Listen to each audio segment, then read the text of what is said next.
The Valdari Union was dying, and everyone in the galaxy knew it. These beautiful crystalline beings had built cities that looked like giant diamonds scattered across 12 different worlds. Their buildings sang with harmonic frequencies, and their technology was based on growing crystals instead of building machines. For 3,000 years, they had lived in peace, never hurting anyone, never starting wars, but peace meant nothing. To the Devourer Horde, Commander Talashi stood in what remained of her command center on the capital world of Faldara Prime. Through the transparent crystal walls, she could see the horror approaching. The sky was turning black as billions of creatures swarmed toward their world like a living storm cloud. Each creature was about the size of a human, with razor-sharp claws and teeth that could chew through solid rock. They moved together like angry bees, but instead of making honey, they consumed everything in their path. 6 worlds were already gone. 6 beautiful crystal cities had been turned into empty, lifeless rocks floating in space. The creatures had eaten everything, the buildings, the plants, even the soil itself. They left nothing behind except bare stone. Talashi's hands shook as she activated the long-range communication system. This would be their final message to the galaxy. In a few hours, the swarm would reach Faldara Prime, and there would be no one left to send messages. "This is Commander Talashi, of the Valdari Union," she spoke into the transmitter, her voice breaking with emotion. "We are facing complete extinction. The Devourer Horde has consumed 6 of our 12 worlds. We have maybe 48 hours before they reach our remaining populations. We are asking no. We are begging for help from anyone who can hear this message." She paused, watching more of her people evacuation ships launch into space, knowing they had nowhere safe to go. "We don't have much to offer in return. We are not warriors. We are not rich. But we are asking for help to save our children, our elderly, anyone who can still escape." The message went out across the galaxy through subspace communication networks. It reached hundreds of different alien civilizations within hours. The Aquarians were the first to respond. They were fish-like beings who lived in underwater cities. Their message was polite, but firm. The Aquarian Republic sympathizes with the Valdari situation. However, our naval resources are currently committed to protecting our own territorial waters. We wish you the best of luck. The Ethereal Collective came next. These were beings made of pure energy, who considered themselves highly advanced. Their response was even more diplomatic. The collective acknowledges the Valdari request for assistance.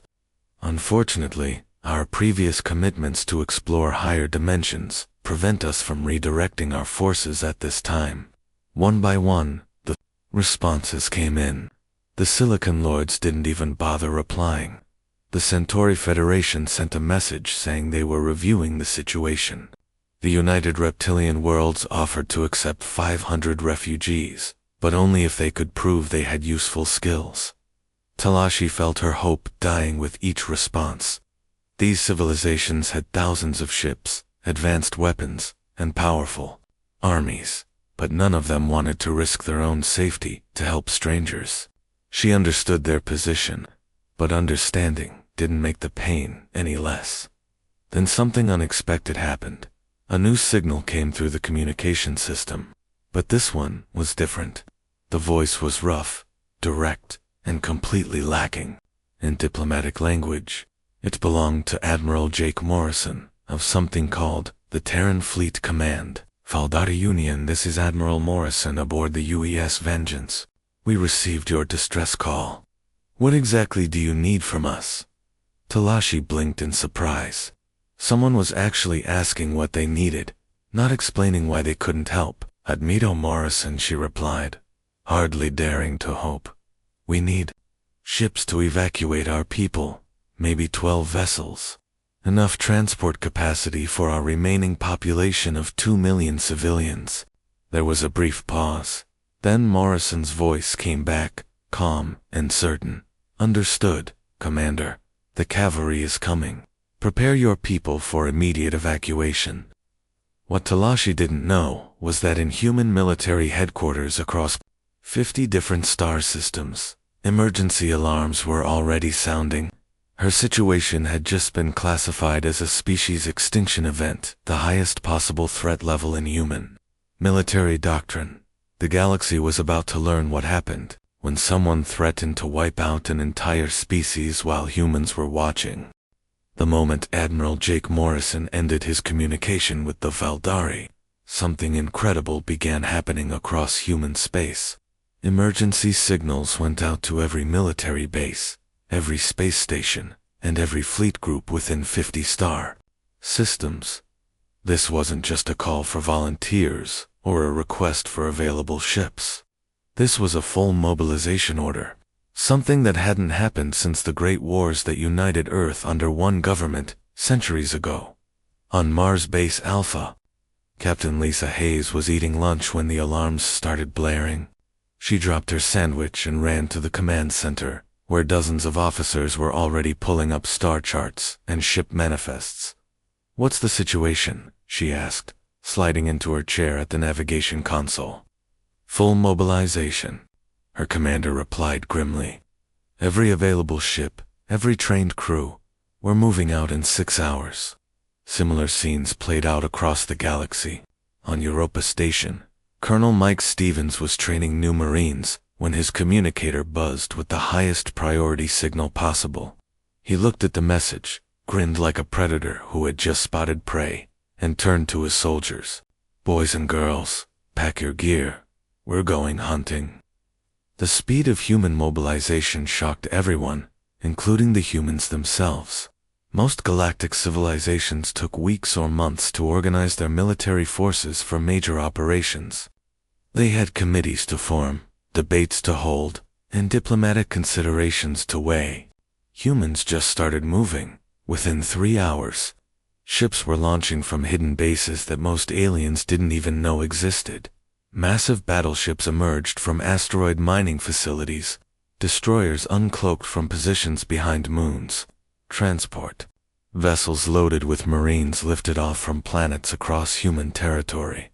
Captain Hayes found herself assigned to Admiral Morrison's flagship, the UES Vengeance, coordinating the largest fleet movement in human history. She watched her displays in amazement as ship after ship reported ready for departure. "Sir," she called out to Morrison, "we have confirmation from all fleet groups. Final count is 4,738 vessels." Morrison nodded without surprise. Other species would have been shocked by these numbers, but humans had been preparing for this kind of operation for decades. They called it the Big One, the scenario where humanity would need to deploy everything they had to save lives. Colonel Stevens arrived on the bridge with his typical swagger, carrying his gear bag and wearing the kind of grin that made smart enemies run away.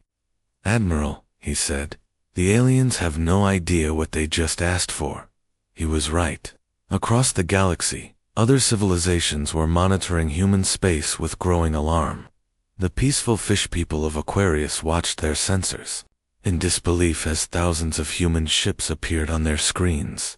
The energy beings of the ethereal collective, who prided themselves on their advanced technology, realized they had never seen a military mobilization this massive or this fast. The truth was that most alien species lived on what humans called garden worlds, planets with gentle weather, abundant resources, and few dangerous predators. They had never needed to build massive military forces, because they had never faced real existential threats. Humans were different. Earth was what military strategists called a death world, a planet that actively tried to kill everything living on it. Humans had survived ice ages, supervolcanic eruptions, asteroid impacts, and countless other disasters. They had fought for survival against creatures that made the devourer horde look tame: saber-toothed tigers, giant bears, venomous snakes, disease-carrying insects, and weather patterns that could freeze or fry entire continents. This constant struggle for survival had shaped human military thinking in ways that peaceful aliens couldn't understand.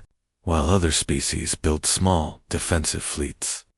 Humans had constructed what they privately called the Extinction Prevention Force, enough firepower to handle any threat that might try to wipe out an entire species. Dr. Patricia Coleman, the fleet's expert on alien biology, was studying data about the Devourer horde when she made a discovery that would have terrified most species. "Admiral," she reported, "these creatures are highly adaptable. They can adjust to most energy weapons within hours. They also secrete toxins that are lethal to silicon-based life forms like the Veldari. Most galactic civilizations consider them completely unstoppable." Admiral Morrison looked at the data for a moment, then shrugged. "Most galactic civilizations didn't evolve on Earth, Doc." That simple statement contained a universe of meaning. Humans had spent millions of years fighting creatures just as dangerous as the Devourer horde. They had learned to hunt pack predators, survive in environments that would kill most aliens instantly, and develop weapons that could stop anything that moved as the massive human fleet prepared to jump to hyperspace. One thought echoed through the minds of every person aboard. The Veldari had asked for help, and they were about to get it from the most dangerous species in the galaxy. When the human fleet dropped out of hyperspace at the edge of Veldari space, every person on every ship went completely silent. What they saw was beyond anything they had imagined, even in their worst nightmares. The entire region of space around the remaining Veldari worlds was black. Not the normal black of empty space, but a writhing, moving darkness made up of billions upon billions of creatures. The Devourer horde had grown so massive that they blocked out the light from nearby stars. They moved like a living storm, swirling around planets and slowly consuming everything they touched. Captain Lisa Hayes stared at her sensors in disbelief. "Admiral," she whispered, "the computer estimates there are over 50 billion individual creatures out there." Admiral Morrison stood on the bridge of the UES Vengeance, watching the nightmare unfold on his main screen. He had seen war before, but nothing like this. The creatures weren't just attacking the Veldari worlds, they were systematically eating them. Entire continents were disappearing as the swarm consumed the ground itself. Commander Talashi's voice crackled through the communication system, filled with desperation and amazement. "Human fleet, ... There are so many of you, we never imagined. But Admiral, you don't understand. The Devourers cannot be stopped. They adapt to every weapon we use. They learn from every attack. We have tried everything, and they just keep coming." Morrison activated his personal communicator, speaking directly to the terrified Veldari commander. "Commander Talashi, you called Earth for help. Now, I want you to watch something. I want you to see how humans deal with monsters." He switched to fleet-wide communications, his voice carrying to every single ship in the Armada. "All vessels, this is Admiral Morrison. We are now implementing Deathworlder Protocol 7. For those of you who haven't heard this term before, let me explain. These creatures have threatened to completely wipe out an entire intelligent species. On Earth, we have a simple rule about things that try to commit genocide that ends today. What happened next would be talked about in alien civilizations for generations to come. The human fleet didn't form defensive positions like every other military force in the galaxy. They didn't try to negotiate or find a peaceful solution. Instead, they spread out into what humans called a hammer formation, designed not to defend, but to completely destroy everything in front of them. Captain Hayes coordinated the attack from her position, watching as thousands of human ships moved into position with mechanical precision. "All ships report ready, Admiral. Weapons are hot and targeting systems are locked. Fire," Morrison said simply. The space around the Veldari worlds suddenly lit up like a second sun as nearly 5,000 human warships opened fire at the same time. But this wasn't the careful, precise shooting that other species used in warfare. This was something completely different. Human weapons weren't designed to disable or discourage enemies. They were built by a species that had spent millions of years fighting for survival against creatures that wanted to eat them. Every gun, every missile, every energy beam was designed with one simple goal: to make sure that whatever they were shooting at would never, ever get back up. The Devourer Horde, which had adapted to every weapon the peaceful Valdari could throw at them, suddenly found themselves facing weapons they had never encountered before. Plasma cannons that burned hotter than the core of a star. Kinetic missiles that hit with the force of small asteroids. Energy beams that didn't just kill individual creatures, but vaporized everything in a straight line for hundreds of miles. Commander Talashi watched in stunned amazement as entire sections of the Devourer Horde simply disappeared. How? How? Are you doing this? She asked. Colonel Mike Stevens answered her question in his own way. He was leading the first wave of human Marines onto captured Devourer ships, wearing armor that weighed more than most aliens' entire bodies. The armor was necessary because humans had learned long ago that when you fight dangerous creatures, you don't take chances. Listen up, Marines, Stevens announced over the communication system as his soldiers prepared to board enemy vessels.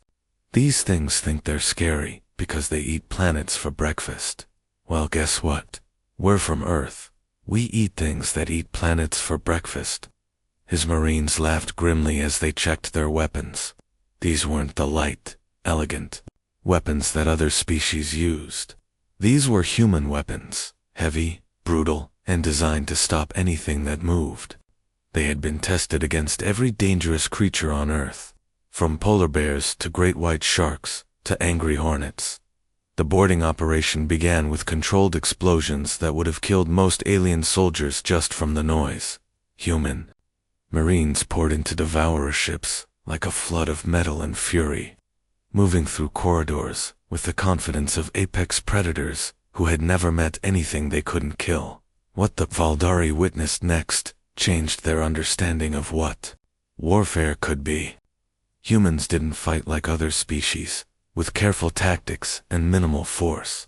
They fought like creatures who had clawed their way to the top of the food chain on the most dangerous planet in the galaxy, and for the first time in their expansion, across the stars, the Devourer Horde found themselves facing something more dangerous than they were. The battle that followed would be remembered as the day the galaxy learned what happened when you threatened a species while humans were watching. What started as a rescue mission in one star system quickly spread across 3 different solar systems as the Devourer Horde tried desperately to escape the fury they had unleashed. The creatures had never faced anything like this before. For thousands of years, they had swept across the galaxy like a plague, consuming entire civilizations. Every species they encountered fought the same way, with careful defensive tactics, trying to minimize losses, while hoping the swarm would eventually move on. The Devourers had learned to adapt to every weapon, every strategy, every defensive measure that civilized species could throw at them. But humans weren't civilized in the way other species understood the word. Dr. Patricia Coleman worked frantically in the science labs aboard the UES Vengeance, monitoring the effectiveness of humanity's biological weapons. These weren't the clean, precise tools that other species used. They were based on millions of years of evolution on Earth, where every creature had developed deadly toxins to survive. Admiral, she reported, her voice filled with scientific excitement. The toxin effectiveness is holding steady at 97%. The creatures are trying to adapt, but we're rotating through 40 different biological compounds faster than their systems can adjust. This was the key difference between human warfare and everyone else's. Other species would develop one weapon and use it until the enemy adapted. Humans had learned on Earth that if you wanted to kill something dangerous, you hit it with everything at once and kept changing your approach until it stopped moving. Captain Tom Wilson commanded a group of destroyers that were hunting down fleeing Devourer clusters in the asteroid fields of the Kepler system. His ships moved through space like a pack of wolves, coordinating their attacks with deadly precision. Command, This is Wilson. Primary targets in Sector 7 are eliminated. Moving to engage secondary swarm clusters. These things are tough, but they bleed, just like everything else. The Devourers were learning what every predator on Earth had eventually discovered, that humans were the apex predators for a reason. They didn't just defend themselves. They hunted down threats and eliminated them completely. But the real shock came when Admiral Morrison authorized the use of weapons that most alien species had assumed were just scary stories told to frighten children. They were called planet crackers, and until today, no one outside of human military command had believed they actually existed. The first planet cracker detonated in the center of the largest Devourer fleet concentration.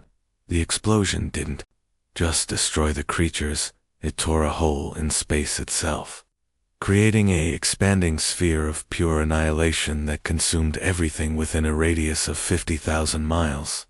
Entire swarms of Devourers simply ceased to exist.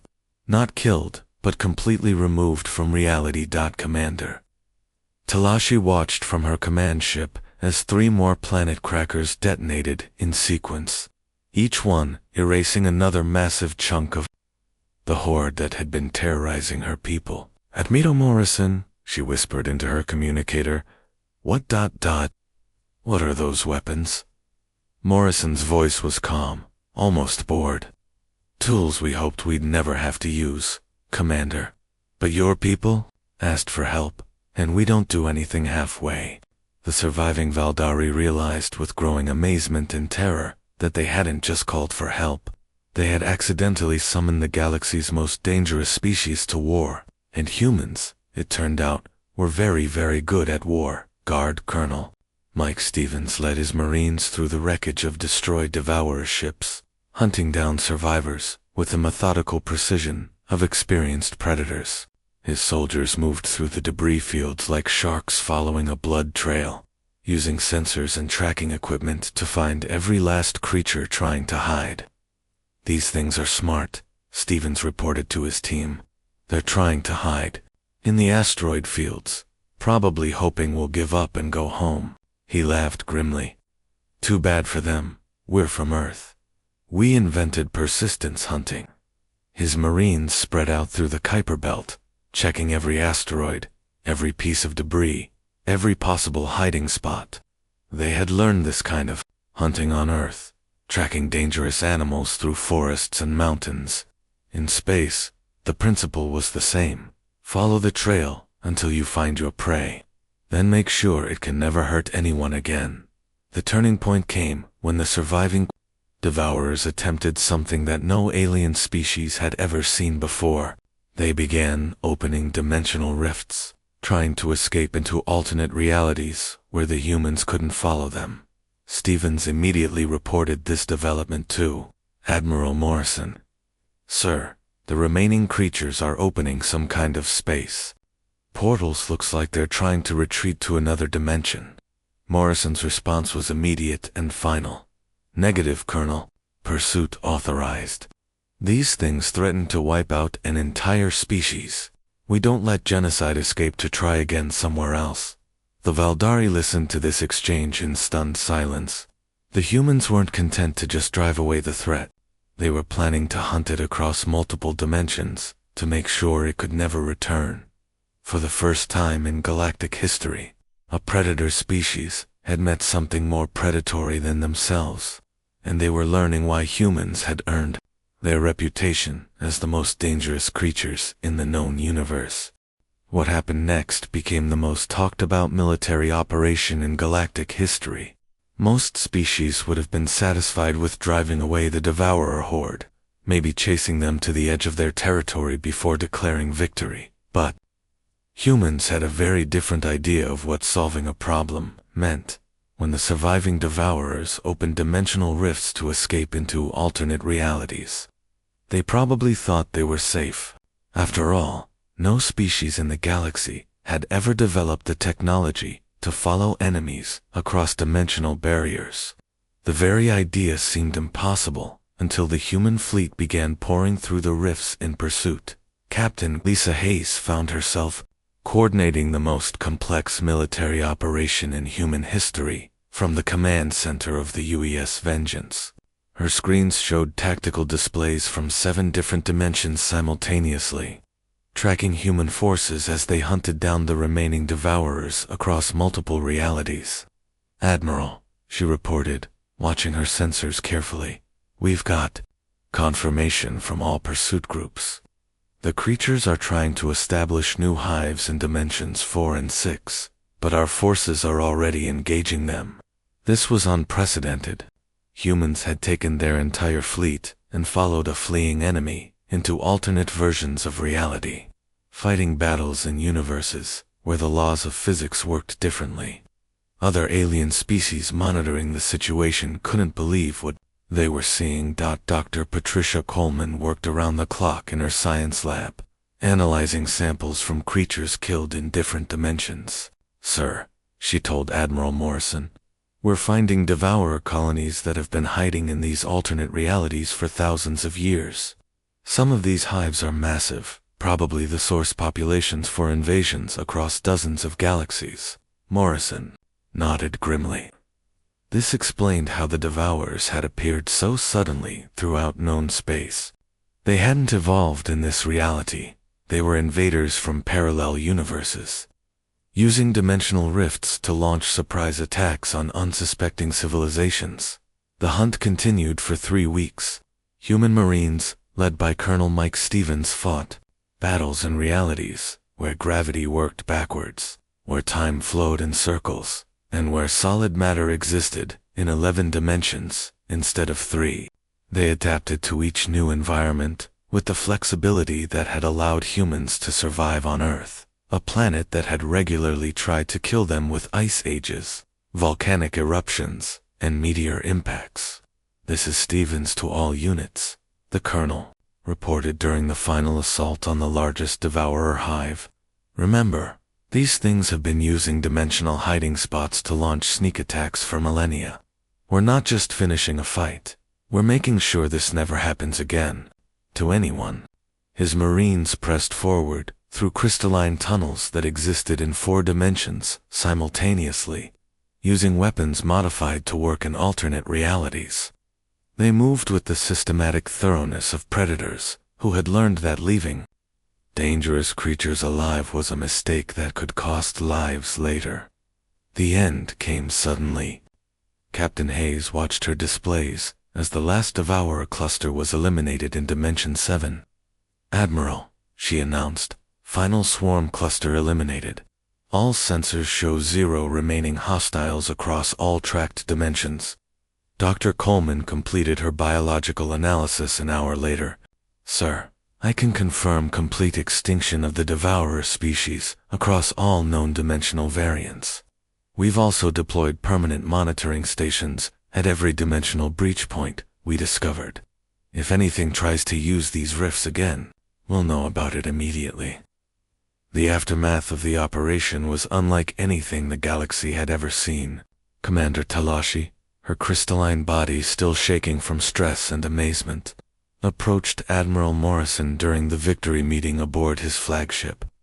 "Admiral Morrison," she said, her voice filled with confusion and gratitude, "we only asked for help evacuating our people. 12 ships, you said you understood. But you brought thousands of vessels and hunted these creatures across multiple realities until they were completely extinct. Why did you do all this?" Morrison looked at the alien commander with the patient expression of someone explaining something obvious to a child. "Commander, you called Earth asking for help against creatures that were trying to wipe out your entire species. On our world, when someone asks for help against monsters trying to commit genocide, we have a simple rule." He paused, his voice carrying the weight of humanity's long, violent history of fighting for survival. "We don't just chase the monsters away and hope they don't come back. We make absolutely sure they can never hurt anyone ever again." The ripple effects of the operation spread throughout the galaxy within months.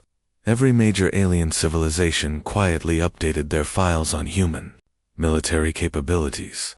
The peaceful Valdari became humanity's closest allies, having witnessed firsthand what it meant to earn the protection of the galaxy's apex predators. As Colonel Stevens told his Marines while they finished installing the last dimensional monitoring station. Remember this lesson, people. The Faldari didn't call us because we were the closest help available. They didn't call us because we were convenient or because we owed them a favor. They called us because, when the real monsters come crawling out of the dark to hurt innocent people, you want the scariest thing in the entire galaxy standing between them and you. And from that day forward, every species in the galaxy knew exactly who that was.